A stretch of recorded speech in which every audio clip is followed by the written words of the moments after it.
नमस्कार, आप देख रहे हैं संस्कृति टीवी।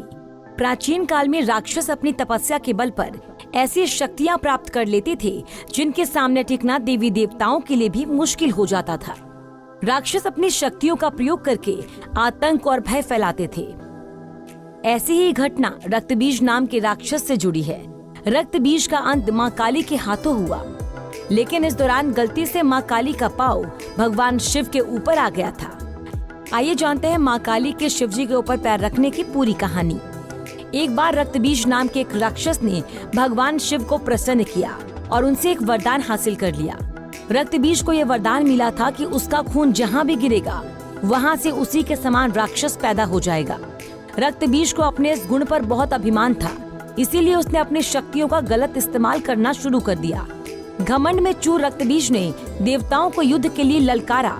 देवता रक्तबीज से लड़ने के लिए आ गए, लेकिन जहाँ भी रक्तबीज का रक्त गिरता वहाँ से एक और रक्तबीज पैदा हो जाता। इसका परिणाम ये हुआ कि बहुत सारे रक्तबीज पैदा हो गए, जिन्हें हराने का कोई रास्ता देवताओं को नहीं दिख रहा था। घबराकर सभी देवता माँ दुर्गा के पास पहुँचे और अपने प्राणों की भीख मांगने लगे। माँ दुर्गा ने रक्तबीज के वध के लिए काली का रूप धारण कर लिया।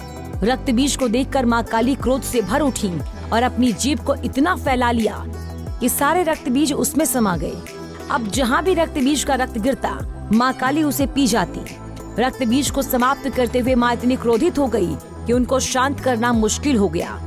काली माँ का ये रूप विनाशकारी हो सकता था, इसीलिए सभी देवता भगवान शिव के पास पहुँचे और बोले कि आप ही माँ का क्रोध शांत कर सकते हैं। माँ काली के क्रोध को शांत करना भगवान शिव के लिए भी आसान नहीं था, इसीलिए भगवान शिव माँ काली के मार्ग में लेट गए। क्रोधित माँ काली ने जैसे ही भगवान शिव के ऊपर पांव रखा, वो झिझक कर ठहर गई और उनका गुस्सा शांत हो गया।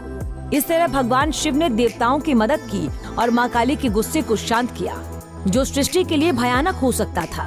दोस्तों, उम्मीद है आपको हमारी ये जानकारी पसंद आई होगी। धर्म और आस्था से जुड़ी जानकारी के लिए देखते रहिए संस्कृति टीवी। धन्यवाद।